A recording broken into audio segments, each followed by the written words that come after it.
चिंतन श्री गुरुदेव दत्त श्री स्वामी समर्थ। तुम्हा सर्वांचं आपल्या स्वामी शक्ती या चॅनलमध्ये मनापासून स्वागत आहे। स्वामी तुम्हा सर्वांच्या सर्व इच्छा पूर्ण करोत एवढीच स्वामींच्या चरणी प्रार्थना करते आणि आपल्या आजच्या व्हिडिओला पुन्हा एकदा नव्याने सुरुवात करते। भक्तांनो, बघा, आजच्या व्हिडिओमध्ये मी तुम्हाला मिठाचा अत्यंत प्रभावी उपाय सांगणार आहे। बघा, तसं तर दररोज जीवनामध्ये मिठाचा उपाय आपण करत असतो। असा एकही दिवस नाही की मिठाशिवाय आपण अन्न खाल्लं नसेल। दररोज जीवनामध्ये मिठाशिवाय आपलं काहीच होऊ शकत नाही, काहीच घडू शकत नाही। मीठ असेल तर अन्नाला चव असते, मीठ असेल तर आपल्या घरातील नकारात्मकता निघून जाते, मीठ असेल तर आपल्या आयुष्यामध्ये सुख समृद्धी येते, लक्ष्मीची कृपा होते। बघा, मिठाला लक्ष्मीचा मान आहे, म्हणजे मिठाला लक्ष्मी स्वरूप समजले जाते, कारण मीठ हे समुद्रातून आलेलं आहे। तर आपली माता लक्ष्मी जी आहे हिचं माहेरघरही समुद्र आहे, म्हणजे समुद्र मंथन जेव्हा झालं होतं त्याच वेळी माता लक्ष्मी ही प्रकट झाली होती आणि तिथून लक्ष्मी आणि मीठ या दोन गोष्टींमध्ये साम्य आहे। त्यामुळे मिठाबाबतीत तुम्ही लहानपणापासून असंख्य नियम पाहिले असतील। तुमची आई असेल किंवा तुमची बहीण असेल नेहमी तुम्हाला सांगत असेल, मीठ सांडू नको, मीठ पाडू नको, मीठ कोणाला देऊ नको, मिठाचा दुरुपयोग करू नको किंवा मीठ कुठे रात्रीच्या वेळी बाहेर काढू नको।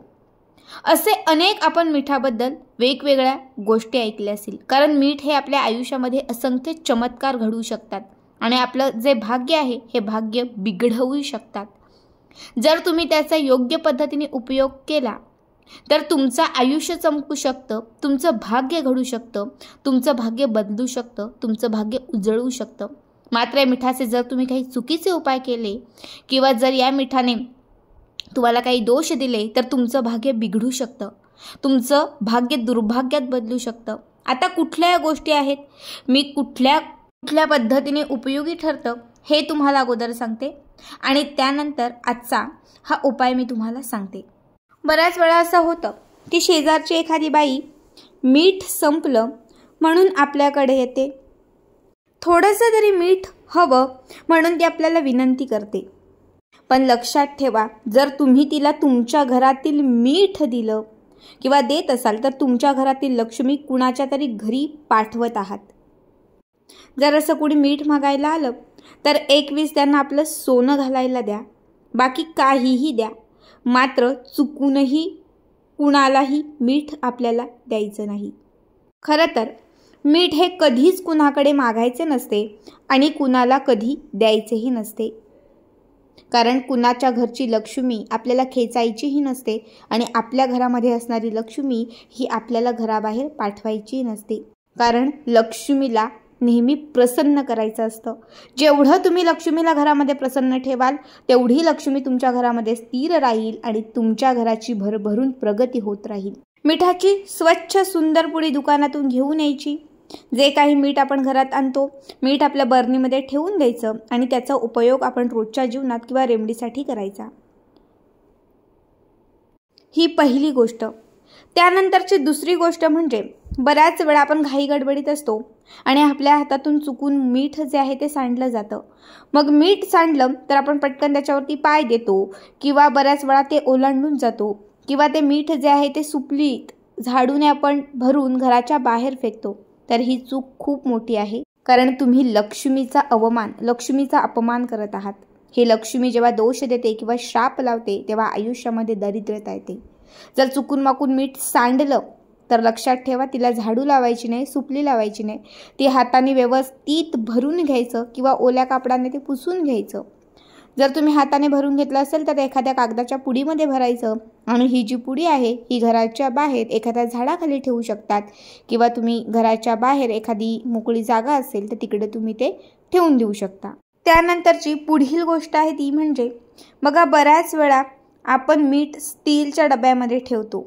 बघा, जे लोक स्टीलच्या डब्यात मीठ ठेवतात त्यांनी लक्षात ठेवा, मिठाचा जो संबंध आहे तो राहूशी आहे आणि राहूचा संबंध हा लक्ष्मीशी आहे। या दोघांचे कधीच मिलन होत नाही। जर तुम्ही स्टीलच्या डब्यामध्ये मीठ ठेवलं असेल तर तुमच्या आयुष्यामध्ये, तुमच्या घरामध्ये फक्त कलह होतील आणि अशुभ गोष्टी घडतील। ज्याला आपण अकाली एखादं संकट येणं म्हणतो, ते एखादं अकाली संकट तुमच्यावरती ओढावू शकतं। त्यामुळे मीठ जे आहे ते कधीच स्टीलच्या डब्यात ठेवायचं नाही, तर ते काचेच्या बरणीमध्ये किंवा कुठल्याही काचेच्या डब्यामध्ये ठेवायचं असतं. सूर्य आणि राहू हे कधीच एकत्र येत नाही, यांची कधीही युती होत नाही. पण जेव्हा तुम्ही मीठ जे आहे हे काचेच्या डब्यात किंवा काचेच्या बरणीत ठेवता, तेव्हा सूर्य आणि राहू यांची युती होते. आणि जेव्हा यांची युती होते तेव्हा सगळ्या गोष्टी मनासारख्या घडू लागतात.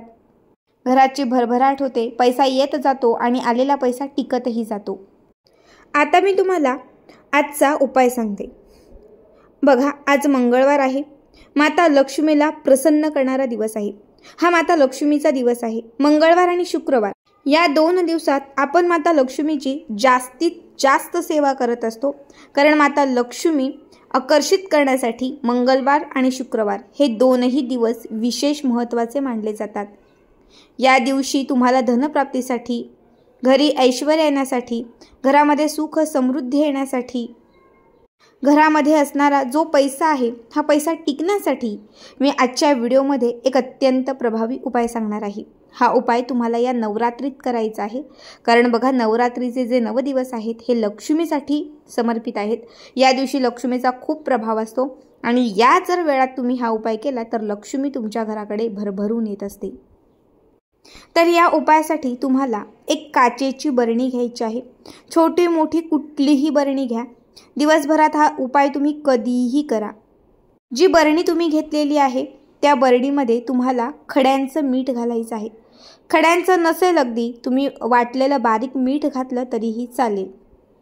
लक्षात ठेवा, जे मीठ तुम्ही घालाल ते घरातलं घ्यायचं नाही, तर त्यासाठी बाजारातून किंवा दुकानातून एक मिठाची पुडी आणायची. 20 ते 25 रुपयाला सहज पुडी मिळते. ही पुडी तुम्हाला आणायची आहे आणि त्यातील मीठ जे आहे हे तुम्हाला त्या काचेच्या बाटलीमध्ये किंवा काचेच्या बरणीमध्ये तुम्हाला घालायचं आहे.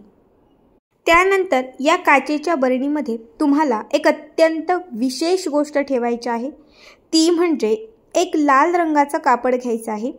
एक छोटासा लाल रंगाचा कापडाचा तुकडा घ्या आणि या लाल रंगाच्या कापडामध्ये एक हळकुंड ठेवायचं आहे. अख्खं हळकुंड लाल रंगाच्या कापडामध्ये त्याची एक पोटली करायची आहे. अगदी व्यवस्थित ती घट्ट करून जे मीठ आपण त्या बरणीमध्ये घेतलेलं आहे तर त्या मिठाच्या बरणीमध्ये तुम्हाला दाबून द्यायचं आहे. त्यानंतर तुम्ही काचेची बरणी किंवा जे काही घेतलेलं आहे तर त्याच्यावरती झाकण लावायचं नाही, तर त्याच्यावरती एक लाल रंगाचा कपडा ठेवायचा आणि मग त्याच्यावरती हे झाकण लावायचं. आता ही जी मिठाची बरणी आहे ही तिजोरीमध्ये तुम्ही ठेवू शकता, देवघराच्या बाजूला ठेवू शकता किंवा घरातील जो पूर्व भाग आहे या ठिकाणी देऊ शकता. जर तुम्ही घट मांडलेला असेल तर घटाच्या बाजूला जरी तुम्ही ही बरणी ठेवली तरीही चालेल. यानंतर तुम्हाला काय करायचं आहे तर थोडंसं कुंकू घ्यायचं आहे. जे कुंकू तुम्ही पूजेसाठी किंवा कुंकुमार्चनासाठी वापरता हे थोडंसं कुंकू घ्यायचं आहे आणि या 3 बोटांनी आपण जसं कुंकू अर्चन करतो त्याच पद्धतीने बरणीवरती बरणीचं जे झाकण आहे हे झाकण तुम्हाला काढायचं आहे. त्यानंतर त्यावर ठेवलेलं लाल कापडही काढायचं आहे. ज्या ठिकाणी तुम्ही ही बरणी ठेवलेली आहे तर त्या बरणीमध्ये तुम्हाला हाताच्या 3 बोटांनी थोडं थोडं कुंकू अर्पण करायचं आहे.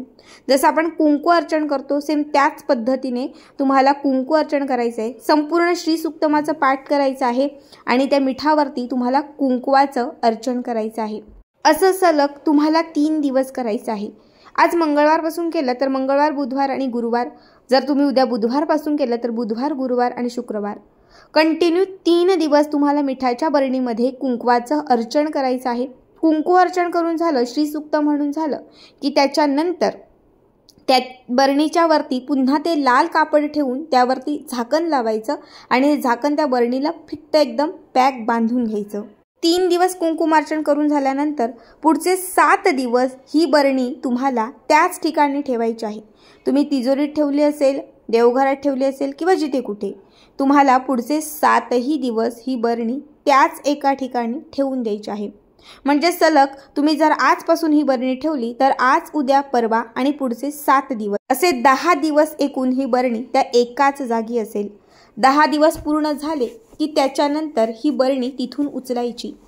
त्या बरणीमध्ये घातलेलं जे मीठ आहे हे मीठ थोडं थोडं घरातल्या 4ही कोपऱ्यांना शिंपडायचं. त्यानंतर या बरणीमध्ये घातलेलं हळकुंड जे आहे हे काढून आपल्या तिजोरीमध्ये ठेवायचं। राहिलेलं जे काही मीठ आहे हे एका बादलीभर पाण्यामध्ये मिक्स करायचं आणि हे आपल्या घराच्या बाहेर ओटी असेल, अंगण असेल तर त्या ठिकाणी माता लक्ष्मीचं स्मरण करून आपल्या घराच्या समोरच्या भागामध्ये हे पाणी जे आहे हे ओतायचं। बघा, हा उपाय जर तुम्ही आता नवरात्रीमध्ये केला, तुमच्या घराकडे भरभरून लक्ष्मी प्रसन्न होईल, घरामध्ये धनाची आवक वाढत जाईल, तुमच्या घरामध्ये लक्ष्मी माता ही स्थिर होईल। खूप साधा आणि सोपा उपाय आहे, नक्की करा आणि आजचा व्हिडिओ कसा वाटला कमेंट करा।